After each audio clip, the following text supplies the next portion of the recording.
Por mi religión y conocimiento, sabía que lo que estaba enfrentando no era cualquier espíritu, era mi doppelganger. Al día siguiente llamé a mi mentor espiritual y le comenté todo. Él confirmó mis sospechas. Había que deshacerse de esa entidad, pero con mucho cuidado. Lo peor es que, después de eso, ese ser empezó a aparecerme a mí también. La veía en los reflejos y una vez la vi parada en medio de la calle frente a mi casa. Me miraba, siempre con una sonrisa retorcida y enfermiza, como si se burlara de mí, como si supiera algo que yo no. Algunos dicen que los gatos negros ven lo que el resto no puede, que sus ojos reflejan los abismos y que su voz es un puente entre mundos. Esto es La Voz del Gato Negro, el lugar donde las historias paranormales cobran vida a través de Dani, Maggie y Edna.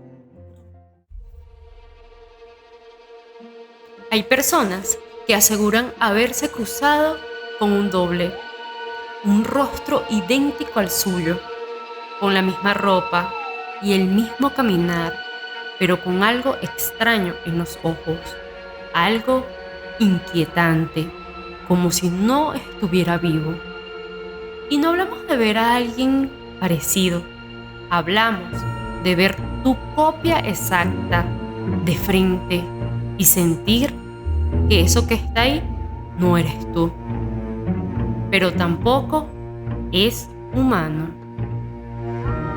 Hoy vamos a hablar de los doppelganger, un fenómeno que aparece en múltiples culturas y que para muchos no es un mito ni una leyenda, es una advertencia.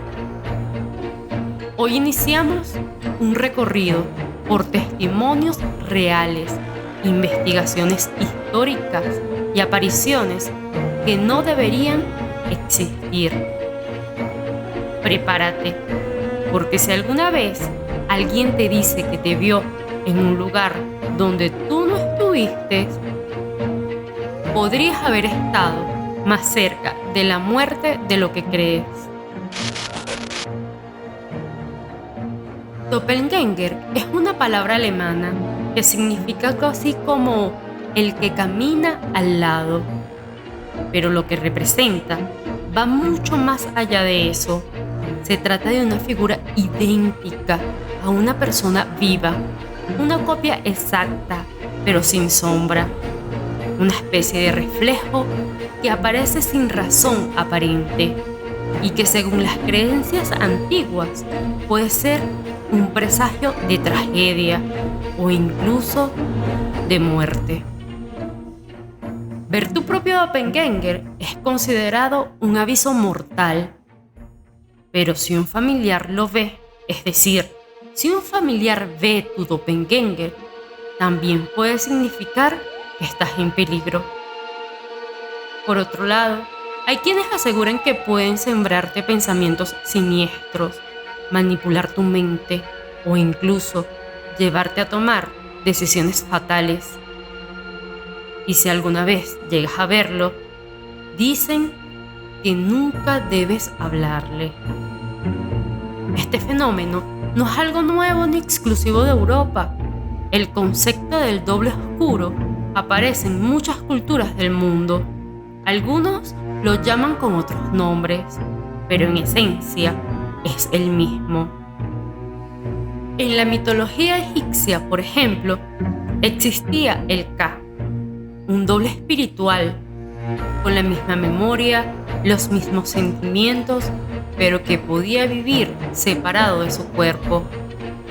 En la rama surbanita del zoroastrismo se habla de dos gemelos primordiales, Hormuz y Harimán, el bien y el mal, un modelo de dualidad que influenció muchas religiones posteriores. Ahora bien, en el norte de Europa, en el folclore nórdico, existe el Bardover, una especie de espíritu que se adelanta a ti. Esto significa que alguien puede verte, escucharte o sentir tu presencia antes de que realmente llegues. Aunque parece inofensivo, muchos los consideran un mensajero fantasmal. En Escocia, las antiguas leyendas de las Islas Orcadas hablan de trolls, seres que roban bebés humanos, y dejaban en su lugar un doble exacto, un changeling. Niños que eran idénticos, pero que ya no eran los mismos. Incluso los nativos americanos, como los Hopis, tienen leyendas sobre gemelos que representan el mundo superior y el mundo inferior. Todo lo que ocurre en un plano tiene su reflejo invertido en el otro.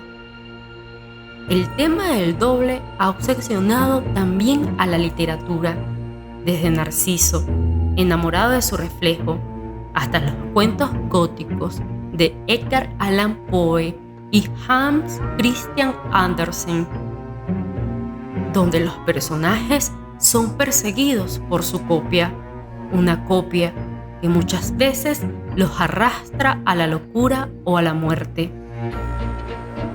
Puede que todo esto sea una ficción, pero hay registros históricos de personajes conocidos que aseguran haber visto a su otro yo. Uno de los casos más conocidos es el de Abraham Lincoln. Poco después de ser electo presidente, Lincoln se miró en el espejo y vio dos reflejos de sí mismo, el de él y el de su doppelganger, que era más pálido, casi transparente. Así lo describió él.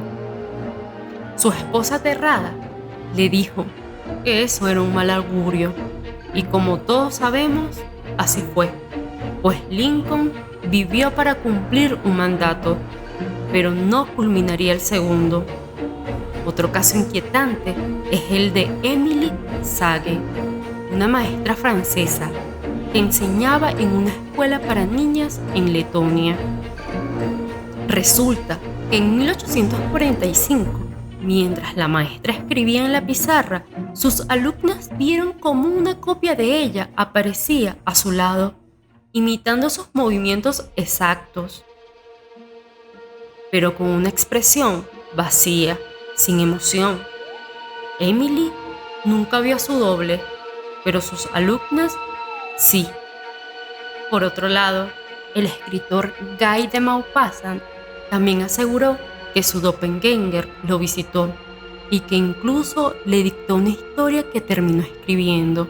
Años después, sufrió un colapso mental y murió en una institución psiquiátrica.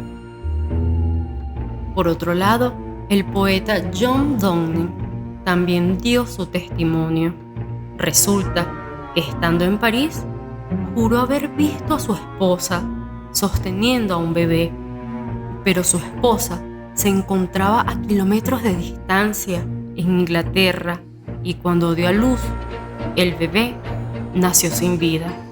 No todos creen en estas historias, pero para quienes han visto a su doble, ya no hay vuelta atrás. Hoy, en La Voz del Gato Negro, vas a escuchar testimonios de personas reales que juran haber sentido que alguien las observaba, y cuando voltearon, se vieron a sí mismos o al doble de alguien conocido. Prepárate, porque ahora vamos a entrar en las historias, y quizás, al final, te preguntes si tú también tienes un doppelganger por allí, caminando en alguna parte, esperando a cruzarse contigo. Nuestra primera historia se titula La impostora.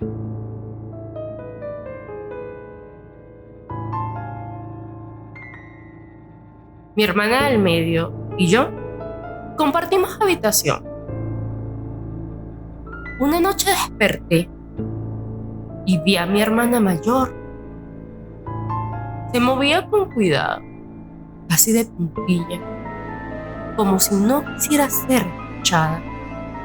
Desde mi cama pude ver perfectamente cómo se acercaba a mi otra hermana, que dormía profundamente.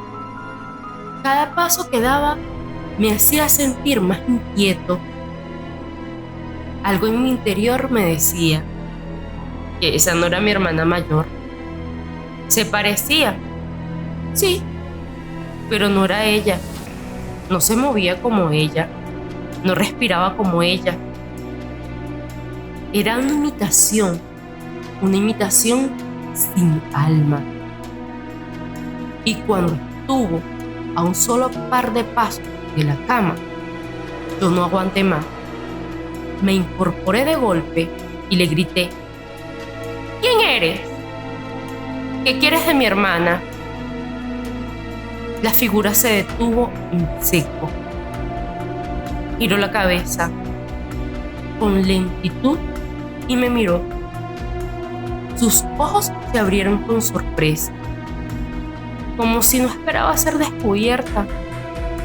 No me dijo ni una sola palabra, solo me miró con una mirada que no era la de mi hermana mayor, y sin más expresión alguna.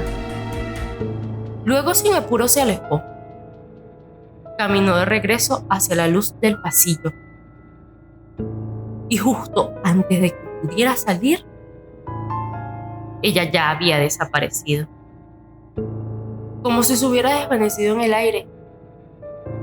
A la mañana siguiente, con la duda todavía pesando sobre mí, le pregunté a mi hermana mayor si había entrado a la habitación esa noche. Ella me miró confundida, incluso molesta, y me dijo: ¿Qué necesidad tengo de entrar yo a tu habitación? Yo ya sabía la respuesta. Ella no había entrado. No podía haber sido ella, porque lo que vi, aunque se parecía tanto a mi hermana mayor, no era humano. Hasta hoy recuerdo cada detalle. He visto muchos espíritus, sombras y presencia, pero nunca había visto un fantasma que se pareciera tanto a alguien que conocía, y menos a alguien que aún está vivo. Esta es la historia de María y se titula La mujer en la cocina. Yo era de esas niñas que sufría bullying en el colegio. Todos los días fijo me molestaban, me arrojaban cosas y hacían comentarios hirientes. Creo que fui valiente porque intentaba no llorar, como aquel día que metieron mi cabeza al inodoro. Los días eran difíciles. Cada día al despertar sentía el miedo de tener que ir a clases. En realidad sentía pánico de vivir otro día en ese lugar. Así que como forma de defensa, creo, o más bien de huir de la situación, ideaba una forma de escapar y no asistir. Así que de vez en cuando le inventaba a mi mamá que me sentía mal. Un día me dolía la barriga, unos días después la cabeza, y otros me las arreglaba para decir que tenía fiebre. Como ese día que la vi. Era un día de cole y no quería ir. Ya sabes por qué. Así que inventé que me sentía muy mal y que tenía fiebre. Esperé que mi papá y mis hermanos se fueran para yo ir a la sala a ver tele. Realmente disfrutaba de esos días fuera de estrés y maltratos. Sin embargo, lo que viví ese día no sé si fue peor que ir al cole. Bueno, me encontraba en el mueble de la sala cambiando de canal hasta que encontrara un programa que me entretuviera. De repente siento algo incómodo, como cuando sientes que alguien te está mirando, y dirijo la mirada a la cocina. Estaba mi mamá, detrás de la barra de la cocina. Era ella sin duda. su pelo recogido como siempre, con el mismo delantal que la vi la primera vez, y con la mancha de salsa que se había hecho haciendo el almuerzo de mi papá para ir a su trabajo. Pero estaba como tiesa, con poca expresión. Eso me hizo sentir muy rara. Algo no estaba bien y me fijé en sus ojos. Estaba peor su expresión corporal, porque parecía la mirada de un muerto. Y recuerdo muy bien su boca. Estaba cerrada en una línea tan fina que parecía no haber sido usada en años. Debí hacerle caso a mi instinto, salir corriendo de inmediato, pero dudé. Era mi madre al fin y al cabo. Así que decidí llamarla. Mamá, ¿te pasa algo? No me lo vas a creer, pero apenas terminé de decir eso, todo estuvo en silencio. La tele se quedó callada y se sintió un silencio sepulcral, ese silencio que aturde. Yo pienso que tardó unos largos segundos para que mi supuesta madre empezara a repetir mi nombre, como una grabadora rayada, y al mismo tiempo como un eco que sonaba en toda la casa.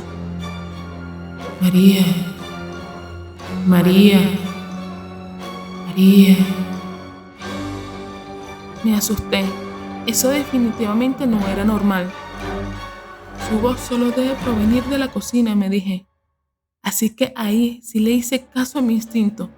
Solté un grito de terror y salí corriendo al patio. Y para mi sorpresa, estaba mi madre sentada arreglando las flores, con la misma ropa. Pero supe de inmediato que esta sí era mi mamá y actuaba como humana. Me lancé hacia sus brazos. No podía hablar, pero como pude le conté torpemente. Y no se despegó de mí en toda la tarde. Estando aún en sus brazos me vino un destello.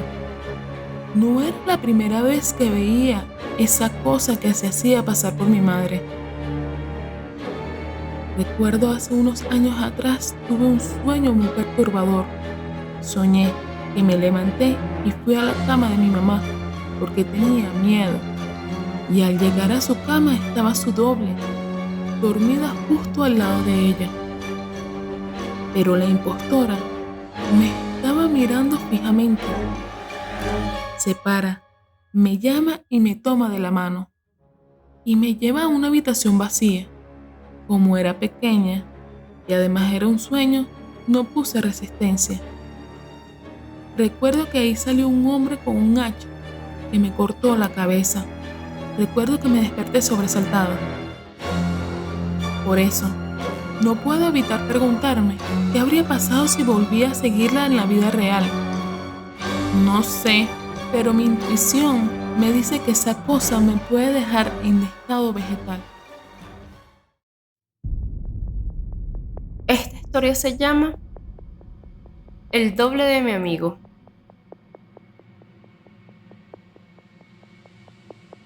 Me acababa de mudar y tenía 19 años. Era un departamento nuevo, por lo menos para mí, en una nueva ciudad, y desde el primer minuto todo fue un desastre. El lugar estaba sucio, desordenado, y mis cosas no llegaban. Me dijeron que llegarían al día siguiente. Me encontraba solo, frustrado y cansado. Así que llamé a mi amigo Nelson. Él es un amigo muy cercano, uno de esos que no lo dudan y están allí para lo que sea. Él se apareció con comida y buena vibra. Me hizo compañía un rato. Y como el lugar estaba casi vacío, decidimos dormir en la misma cama esa noche. Eran las 3:30 de la madrugada. Cuando me desperté, la habitación estaba completamente en silencio. Fue entonces cuando lo vi. Junto al armario había una figura de pie. abrazándose a sí misma como si tuviera frío. Era mi amigo, Nelson. No había duda. Tenía puesta la camisa de Scooby-Doo con la que se había acostado. Pude ver hasta el logo en su espalda. Su cara también era idéntica a la suya, pero lo que más me desconcertó es que, aunque el cuerpo estaba de espalda, su cara me miraba directamente. Me pareció extraño, pero recordé el frío que hacía esa noche y pensé que tal vez se había levantado a buscar el viejo edredón sucio que horas atrás habíamos bromeado con usar. Me reí un poco y le dije: «¿Te rendiste al frío, Pero la figura no respondió. Repetí la broma y nada. Entonces lo llamé por su nombre. «Nelson». Una vez. 2 veces. «Nelson». Cada vez más fuerte. «Nelson». Hasta que escuché una respuesta. Pero no vino del armario, sino de la cama. Mi amigo seguía acostado justo a mi lado y yo no lo había notado. Estaba tan enfocado en la figura junto al armario que no me había dado cuenta de que mi amigo nunca se levantó.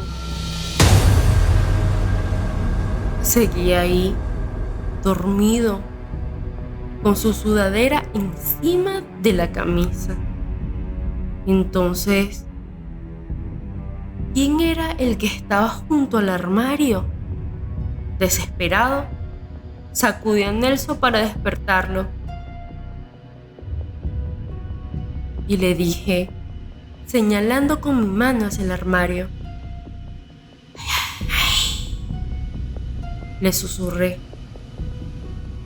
pero cuando volví a mirar, la figura empezó a desvanecerse, como si nunca hubiera estado. Rápidamente encendí la luz, pero ya no había nada. Solo el edredón sucio y ese silencio tenso que se queda cuando sabes que algo no encaja. Cuando logré calmarme, mi amigo me confesó algo que me heló la sangre.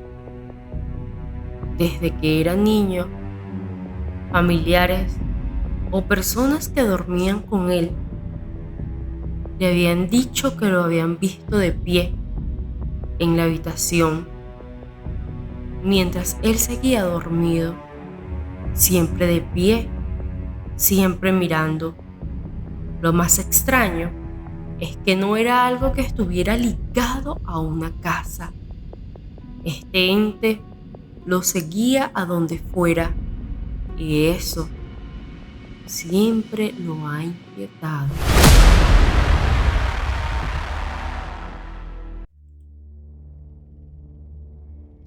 Esta historia se titula Mi doppelganger me quitó a mi hija.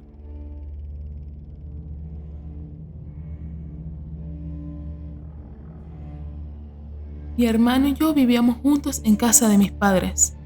Cada quien tenía sus actividades independientes. Para aquel entonces, yo trabajaba a turno completo y llegaba tarde a la casa. Una noche suena mi teléfono. Estaba tan cansada como para ver quién llamaba, así que atendí sin prestar atención. Era mi hermano que, entre molesto y nervioso, me preguntaba si había ido a la casa de Jay, un tal amigo suyo. Me dejó confundida y le dije que no, que ni idea quién era ese tal Jay. Bueno, mi hermano se molestó y cada vez insistía más. Le dije que estaba trabajando. Logré que se calmara un poco y me explica que Jay y otro amigo suyo lo habían visto caminar por la acera y detrás de él iba una mujer que intentó agarrar su brazo, pero que se escondió detrás de los árboles al notar que la miraban. La describieron tal cual como soy, con pelos y señales. Altura, cabello, incluso la ropa. Era la misma ropa que llevaba puesta en ese momento. Del tiro se me quitó el cansancio. Era realmente una locura y por impulso le pedí la dirección a mi hermano y conduje hasta donde él estaba en ese momento, en casa de Jay. Apenas bajé del coche, los rostros de sus amigos se tensaron. Estaban tan pálidos como si hubieran visto un muerto de pie. Le pregunté qué habían visto y confirmaron que me vieron a mí. No era un reflejo, no era una sombra. Supuestamente era literalmente yo. Esa noche nos quedamos todos en casa de Jay, esperando a que mi supuesta doble volviera a aparecer. Pero no pasó nada. Al día siguiente, empecé a hacer preguntas, primero a mi novio y luego a mi hermano. Ambos se mostraban nerviosos, como si no quisieran decirme nada, pero terminaron admitiendo que durante meses me habían estado viendo, o algo que se parecía a mí por el rabillo del ojo. En los reflejos, en el espejo del pasillo, en las ventanas. Pero como ambos eran personas sensibles y estaban acostumbradas a ver cosas raras, simplemente lo habían dejado pasar. La situación empezó a escalar cuando mi hermano empezó a tener terrores nocturnos. Lo que me contaba era que yo estaba atrapada dentro de un espejo, golpeando el cristal y pidiendo ayuda sin voz. Por mi religión y conocimiento, sabía que lo que estaba enfrentando no era cualquier espíritu, era mi doppelganger. Al día siguiente llamé a mi mentor espiritual y le comenté todo. Él confirmó mis sospechas. Había que deshacerse de esa entidad, pero con mucho cuidado. Lo peor es que, después de eso, ese ser empezó a aparecerme a mí también. La veía en los reflejos y una vez la vi parada en medio de la calle frente a mi casa. Me miraba, siempre con una sonrisa retorcida y enfermiza, como si se burlara de mí, como si supiera algo que yo no. Pero ya yo había estudiado estos casos. Sabía que tenían que enfrentarla y cada vez que la veía, la encaraba directamente y le decía firme y sin temblar: este es mi cuerpo, esta es mi vida, no tienes poder aquí. Todas las puertas están cerradas para ti y no te tengo miedo. Aún así, eso no la detuvo. Semanas después, mientras mi pareja estaba en el trabajo, comencé a sentir calambres nocturnos intensos. Un sangrado normal. Lo más extraño era que yo tenía un implante que debía evitar cualquier embarazo. Y aún así, algo en mi interior me decía que estaba embarazada. Fui al baño, me hice una prueba y sí, estaba embarazada. Pero también estaba perdiendo al bebé. Lo más escalofriante es que, mientras yo perdía a mi bebé en el baño y no podía ponerme de pie, vi a mi doppelganger. Allí estaba, de pie en el umbral, mirándome y sonriéndome. Con un enorme esfuerzo logré arrastrarme hasta la habitación para llamar a mi novio. Pero al tomar el teléfono, algo me punzó la mano. Era mi implante. Mi implante quirúrgico estaba tirado en el suelo, justo debajo de la cama, como si algo lo hubiera arrancado de mi cuerpo, como si algo no quisiera que ese bebé existiera. Fui al hospital y los médicos confirmaron que el embarazo se había perdido de forma natural. Tenía 8 semanas. Y cuando volví a casa, ya no sentía miedo. La furia y el dolor se apoderaron de mí, así que tomé una decisión. Llamé a mi mentor y juntos planeamos cómo deshacernos de esa cosa. usé un espejo de cuerpo completo que tenía un gran valor sentimental. Pintamos la parte trasera de negro y sobre la pintura dibujamos un antiguo sigilo para atrapar espíritus. Era una mezcla de tradiciones rumaníes y rituales judíos cristianos. Era lo único que teníamos, pero creíamos que era suficiente. Esa noche me encerré solo en una habitación con el espejo, iluminada solo por velas. Mientras mi mentor rozaba afuera, yo estaba esperando a que ella apareciera junto a mí en el reflejo. Y cuando la vi, saqué un martillo que escondía a mi espalda y lo rompí. Lo hice pedazos hasta volverse triza. Luego recogí cada fragmento, los quemé en una chimenea y esperé a que el fuego se apagara. Tomé las cenizas, la metí en una caja de metal cubierta de oraciones escritas a mano y la enterré en tierra sagrada. Solo yo y mi mentor sabemos el lugar exacto y él se llevó ese secreto a la tumba.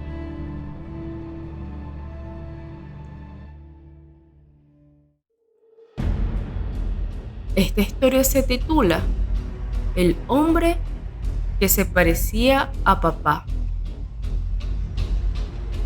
Era un domingo como cualquier otro. Mi hermano y yo estábamos en casa viendo la televisión. Recuerdo muy bien que estaban pasando a Naruto. Ya sabes, ese anime japonés que a muchos embobó. Y nosotros, como buenos niños, no nos perdíamos. Mientras los personajes hablaban japonés con voz chillona, la mañana avanzaba tranquila. Vivíamos en un departamento pequeño pero cómodo.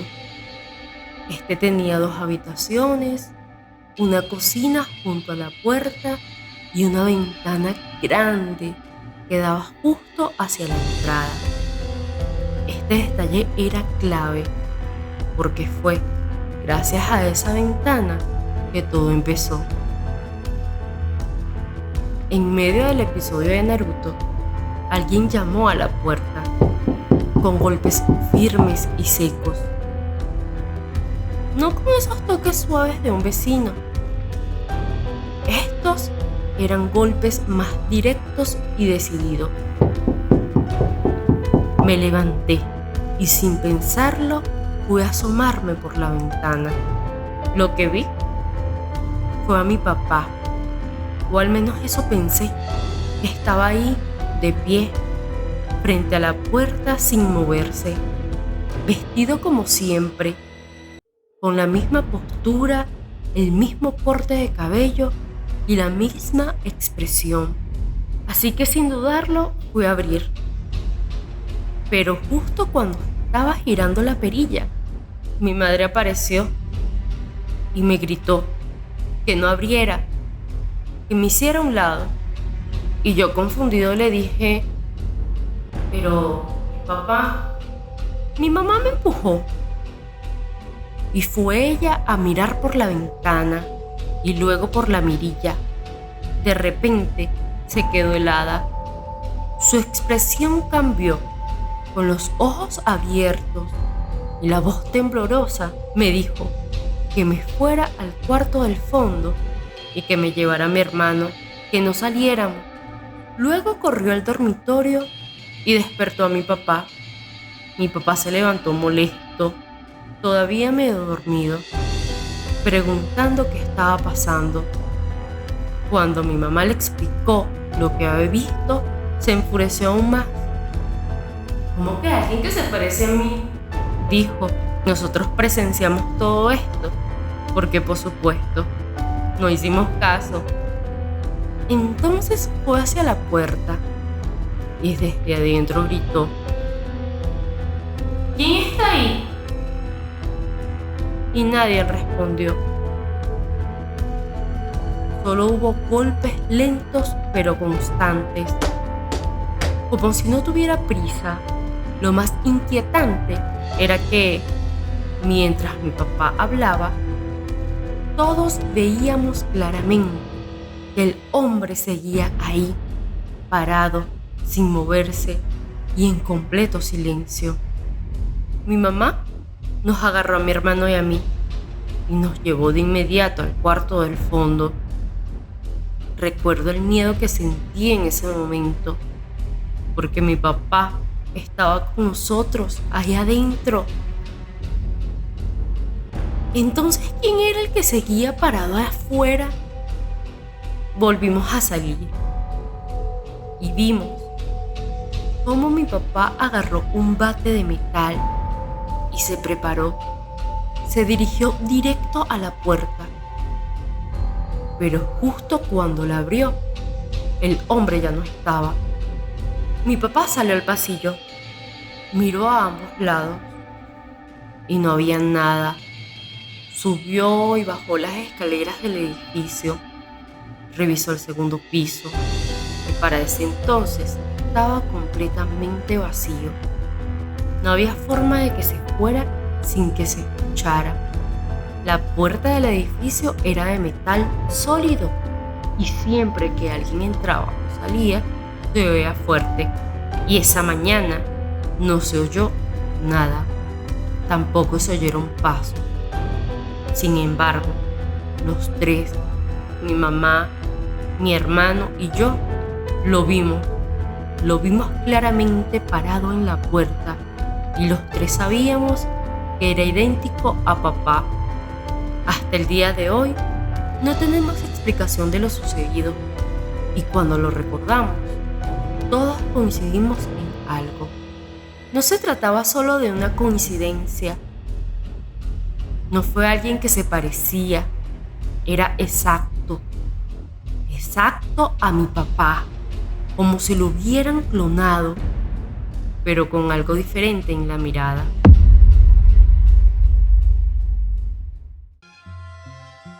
Si has vivido una experiencia paranormal y deseas compartirla, envíanos un correo a mihistoria@lavozdelgatonegro.com para darle voz aquí en tu canal favorito. Por cierto, dale me gusta, suscríbete y activa la campanita para no perderte las historias más terroríficas que solo nosotros, los gatos, podemos ver en la oscuridad.